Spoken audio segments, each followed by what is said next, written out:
Welcome to this tutorial. In front of us here, there are two operating systems. We have Kali Linux, which is the first operating system, which is going to act as the attacker's machine. And this is a Windows operating system. This is an end-of-life operating system or a legacy platform, which is Windows 7. So in my last tutorial with my students in class, when I was trying to instruct them on how Windows hacking operates, I discovered that I had long forgotten the password to this Windows operating system. So we are going to use Kali Linux as our attacker's machine to get into this Windows operating system here. So the first thing we are going to be doing is that we are going to try as much as possible to know the IP address of Kali Linux. So why do I want to know the IP address of Kali Linux? I want that when I know the IP address, I am going to determine the subnet mask or the network portion of that IP address, which is going to help me to determine the network portion of this Windows operating system. So I'm going to come here in Kali Linux and I'm going to type if config, if config, and we notice that our IP address is 192.168.40.129, meaning that our network portion of the IP address is this. It means that since this IP or since these two computers are found on the same network, it means that this is their network portion. This one here is the host, as we all know. This is the host for Kali Linux. So I am going to come down here and I am going to do a sudo net discover dash I eth0 dash r, and I'm going to put 192.168.40 as you can see up here. And then instead of putting this host portion of the IP address, I'm going to put a zero slash the mask, and then I'll hit an enter like this. So when I hit enter, I am going to wait to see the IP addresses that are in this operating system or in this network. And you can now see that the IP address of our Windows operating system is 192.168.40.232.232. Now, this one here is for our router. This one here is for the broadcast network. So this here is our IP address. So what do we do now with this IP address? Now that we know that our Windows operating system has this IP address, we can now copy this IP address. Let me copy it. Anyways, let me just stop it and I do ping 192.168.40.323 or 232.232. Now I want to try to see if truly this operating system is up and running. So that's why I am sending ICMP packets. For me to send ICMP packets, I do a ping, then I put the IP address of the target, and in our case here is the Windows operating system. So I'm going to take enter, and you can see that it is sending us a series of bytes here showing that that operating system is up and running. And you can as well see the time to live here. The time to live is 128. Time to live is 128. It indicates that this is a Windows operating system. So I'm going to stop this. I'm going to stop this. If we are a Linux, we are going to see a 64. So I'm going to stop this. I'll clear my screen now. And now that I have known that this Windows operating system IP address is what we have found, I can now go on to check if there are open ports running in this operating system and if there are services running. So I'm going to use a tool called Nmap. So I'll do sudo or just do nmap-st,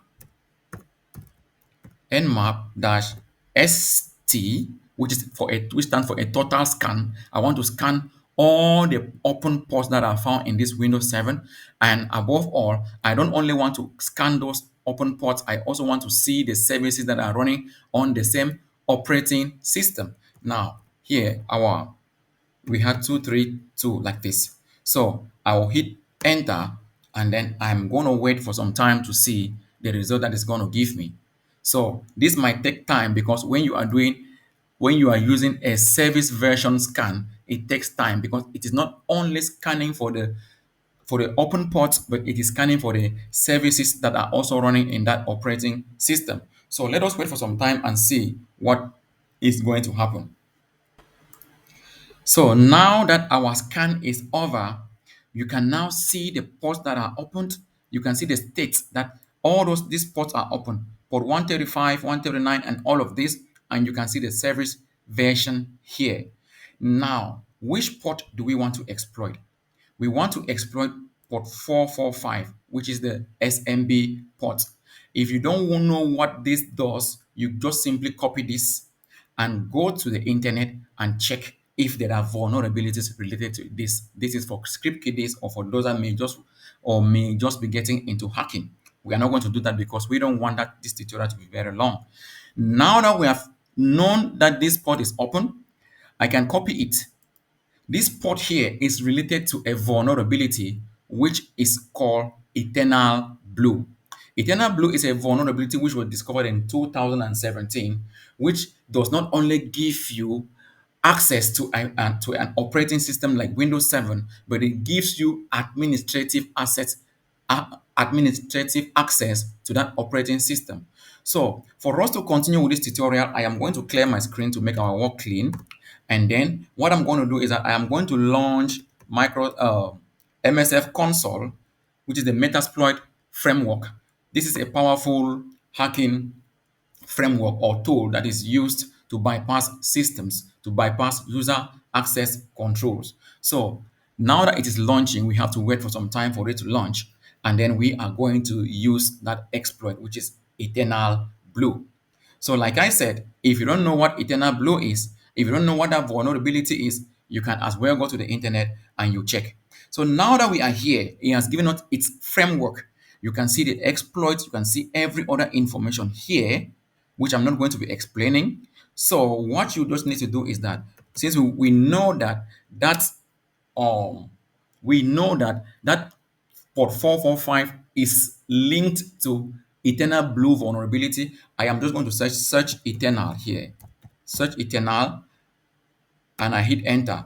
And you can see the type of exploits that are related to Eternal Blue. This is the exploit here. Remember I said this exploit was discovered in 2027. You can see the date here, 2027 here. And you can see the rank, you can see it's been checked and every other thing. And like I told you, I said it is linked to the SMB port because it is port 445. So since this exploit is accorded in the number 0, I am just going to come here and I will do use 0. This 0 here stands for this 0 here. You can still say use and you copy the name of the exploit and you paste here. I am not going to do that. So I'm going to hit enter and then it shows that no payload configured defaulting to Windows, and you can see the architecture here, Meterpreter reverse TCP. So what I'm going to do right now is that I am going to now ask it to show me options, show options, and I hit enter. Now, what options do I need? It is telling me that Metasploit framework is telling me that I need an R host, or I need, so it says show options, show options. I need a remote host. What is a remote host? The remote host, you can see that it's given yes. It means that I need to put the target IP address here. The remote host, the target IP address, I need to put it here. Now the remote port has been put, which is port 445. Now you can see you can see SMB domain. They says no, we don't need it. We don't need SMB pass. We don't need SMB user. We need to verify architecture, which is yes, but our architecture has already been verified down there, and we can see that the architecture is what is a Windows 64 operating system. So now I am going to come here, and since I have been asked to provide the remote host, which is the IP address of our target operating system, I am going to type the IP address of the target here, .40.232. This is the IP address of the Windows operating system, which we want to get to. So I'm going to hit enter. I hit enter. And then I still say show options. If you are doubting or if you want to be sure that what you have done is okay, you say show options. And if I scroll up now, to check whether our host was, you are going to see that we have set the target IP address here, like I just did. And if you want to look down, you are going to see that we have the local host. The local host here is the IP address of the hacker. In this case, the IP address of Kali Linux, which is me here. So what I'm going to do right now is that I will just come here because everything is already set, and I just type run, and I sit back and I watch what is going to happen. It tells me that the operating system is likely vulnerable, and we can see so many messages that it is giving us. Sometimes when you try to operate on this, it gives you messages like this, meaning that it is delaying to provide you with a Meterpreter. The Meterpreter. So I am going to stop this. Now, after stopping this, now let us check something. Let us just see, do a sysinfo. Sysinfo. Oh, that continues again. Okay, let's just wait and see if we are going to get a Meterpreter or a shell. We are here. Sorry about this. It's taking much time. And we can see the session number is session 58. Session 58. So let me try something. If I do sysinfo, nothing happens. Okay, let me do a control C, do an exit.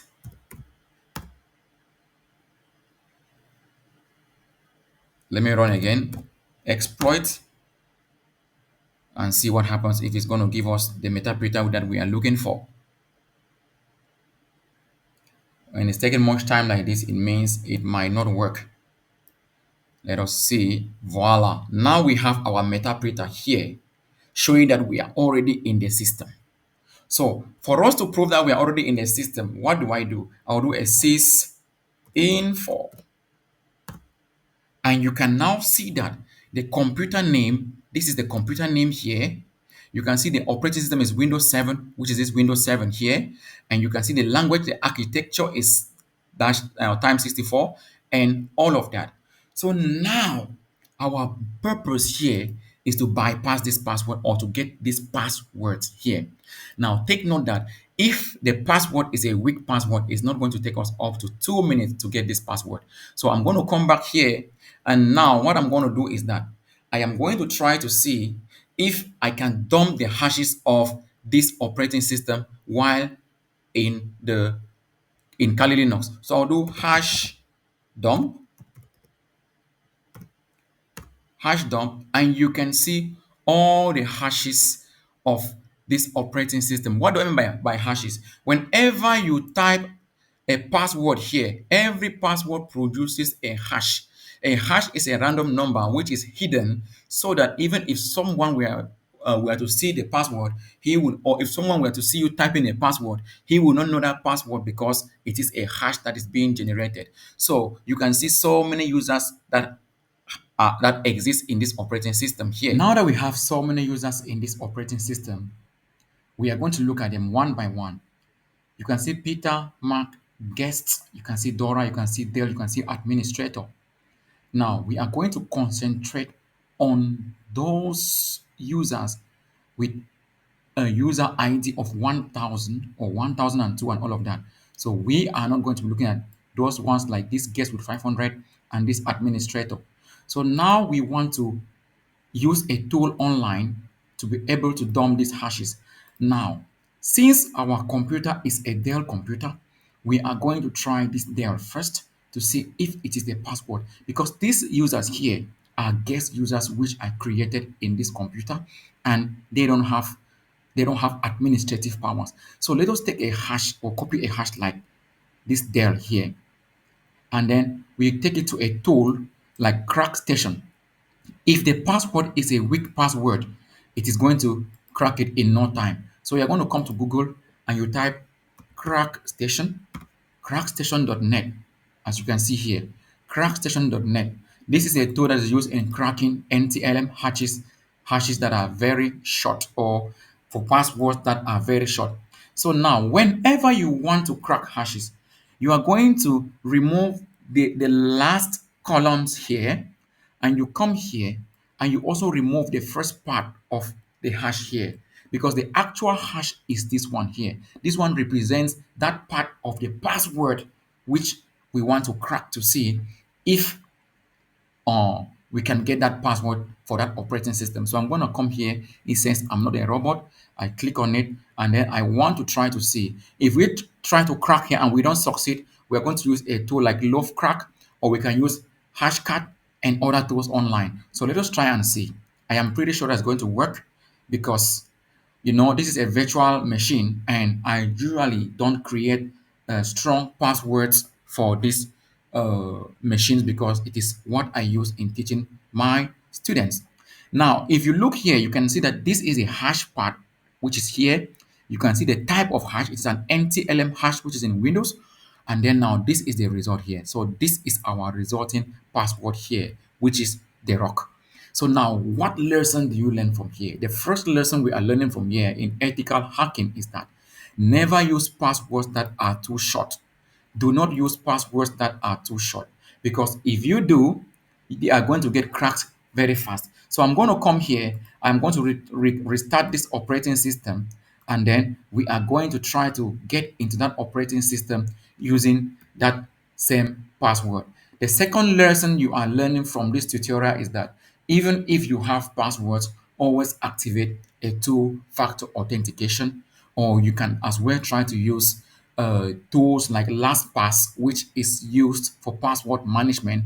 It automatically generates passwords for you. So let me power on this operating system again, and then we wait and see if that password is actually the password which we needed for that operating system.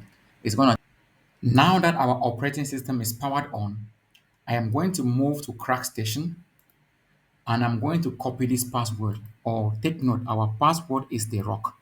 And I will go back to the operating system, and I'm going to try this password here to see if it's going to take us into the operating system. So if I hit enter, wait and see, and you can see that we are in that operating system, and we can do whatever thing we want here. Take note that this tutorial is only for educational purposes. Do not try this if you don't have proper documentation, and stay safe. My name is Banakengion, certified.